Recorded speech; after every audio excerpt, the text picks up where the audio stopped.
Tonight, House Democrats trying to force the release of the full Mueller report. A former federal prosecutor will join us to discuss where he thinks the battle will go from here. Then, our legal panel will join us to take a look at several major stories, including the case against Alex Jones of InfoWars. Sandy Hook families are suing because Jones has said that the school shootings was a hoax.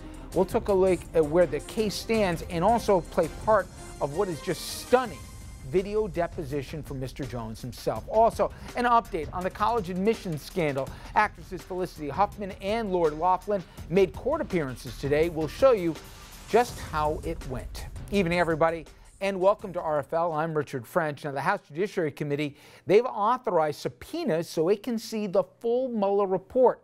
So now the battle begins. We will be speaking with a former federal prosecutor coming up shortly.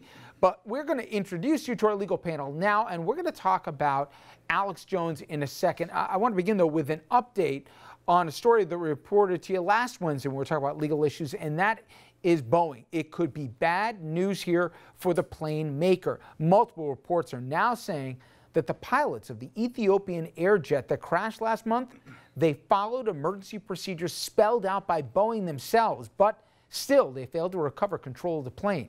That crash, it killed all 157 people aboard. Now, just 5 months earlier, the same model of the plane went down in Indonesia. All 189 people in that Lion Air jet perished. Investigators say there are many similarities between the two crashes. In the wake of those disasters, Boeing 737 MAX jets were grounded internationally with major domestic implications as well. Now, to another story we've been following. I'm talking about Alex Jones of InfoWars. Now, families of victims at Sandy Hook, they're suing Jones for defamation. Jones, he said, among other crazy things, that Sandy Hook was a hoax and it was used to rally support for better gun control. It took me about a year with Sandy Hook to come to grips with the fact that the whole thing was fake. I mean, even I couldn't believe it. I knew they jumped on it, used the crisis, hyped it up, but then I did deep research, and my gosh, it just pretty much didn't happen. And then photos of kids that are still alive, they said died. I mean, they think we're so dumb that it's really hidden in plain view.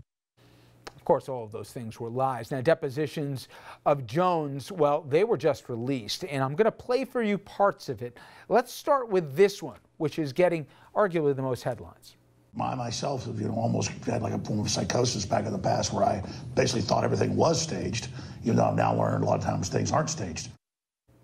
Then there is this part, which shows Jones contradicting video evidence of himself on Video Wars. You've done mocking imitations of Sandy Hook parents crying, correct? No. I want to play you a video clip, too, from September 24th, 2014 and November 11th, 2016. Will you play the video clip called Crying? And then you've got parents laughing, going, and then they walk over to the camera and go, and not just one, but a bunch of parents doing this. Then we see footage of one of the reported fathers of the victims, Robbie Parker, doing classic acting training where he's laughing and joking, and they say, hey, we're live. And he goes, oh. And maybe that's real. I'm sure it is. You realize now you were mocking the difficult emotional reactions of people who provably lost their children. No, I was not mocking. I was showing what people were questioning. It was not to mock the parents. It was showing why people were questioning. It's you that is projecting mocking onto it. I want to bring in our legal panel right now. Doug Von Noyes, founding partner of Carson Von Noyes, focusing on corporate misconduct. He was also elected by the Legal 500 as one of the most influential trial lawyers in the country. Mayo Bartlett, an attorney of the law offices of Mayo Bartlett PLC and a former chief of the Bias Crimes Unit at the Westchester County DA's office. There's a special place in you-know-where for this guy. Now, he later claimed that it was psychosis that drove him to this. Where to begin? This deposition that came out and the choice that he chose, which was an acknowledgement that what he was saying was untrue, but a medical condition drove him to do that.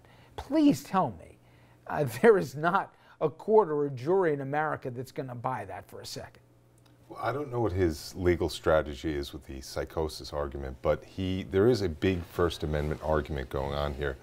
Everything he's saying is pretty distasteful. If you listen to it, it's pretty despicable. He's saying things that are horrible, that hurt these families very much. But it's provably false. And it may be provably false at this point, but there is a latitude that is taken with, especially with reporters, when it comes to something that is their opinion. Now the question here is whether he was doing this purely knowing that it was knowingly false and was doing it to promote his show. And if he was doing it in that way, unfortunately the result is he hurt these families.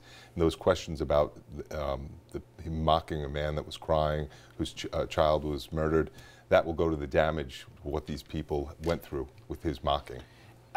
We all know the line, you can't cry fire in a crowded theater. You're not going to find a greater proponent of the freedom of the press and the right for those to speak even unpopular things. But you can't get on, I can, and I would suffer major consequences, including possibly losing my broadcast license, to go out and say the things that he did in terms of the platform of where he said it and knowing that it was disprovably false.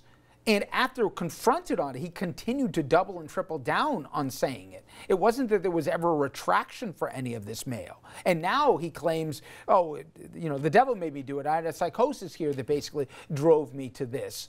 I get it. You know, we have the freedom of speech is arguably one of our most protected and enshrined rights. But that said, it comes with responsibilities.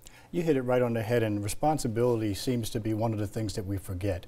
We look at individual rights, but you don't have a right to just go out and outright lie. You don't have a right to distort facts, and it goes beyond the harm that was caused to these individuals and their families and the community, because you have millions of people sometimes who are listening to these things, and then they form their opinion based upon things which sometimes are patently untrue and are known to be untrue. And if I can interrupt, it's not just opinions that will be formed. We remembered one of these stories that was propagated, that there was this underground sex ring in a pizzeria in Washington that was behind it was Hillary Clinton and John Podesta. I mean, who would believe in it? But anyway, a guy with an assault rifle showed up looking for children that had been abducted for this sex ring. People could have died that day. Absolutely, and to your point, look, it's an awesome privilege to be able to have an outlet where you can reach millions of people, but it comes with a tremendous amount of responsibility. And that responsibility goes beyond even the media, and you start to look at what politicians do,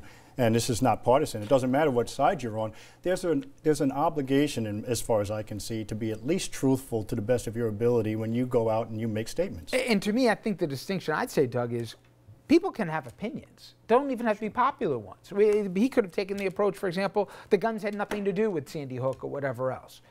But to claim people were alive that were actually dead, to claim that parents didn't, that the grief was all manufactured because they knew their children were actually alive and walking, it was all part of a grand conspiracy when shown otherwise, and to do it again and again and again, to me that's not the First Amendment.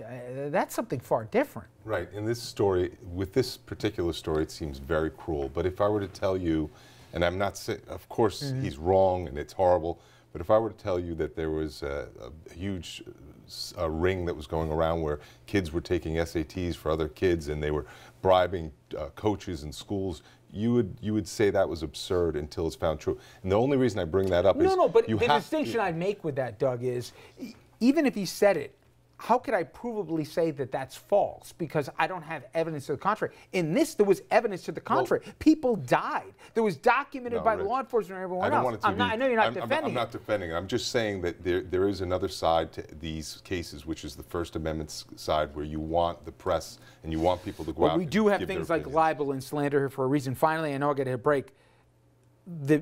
Did his attorney have any other choice, but did he have to submit him to this deposition? I mean, to say that this was beyond an indictment on him, on this character, you know, people don't have time, or I don't have time to show an hour of this, but my God, it goes from bad to worse.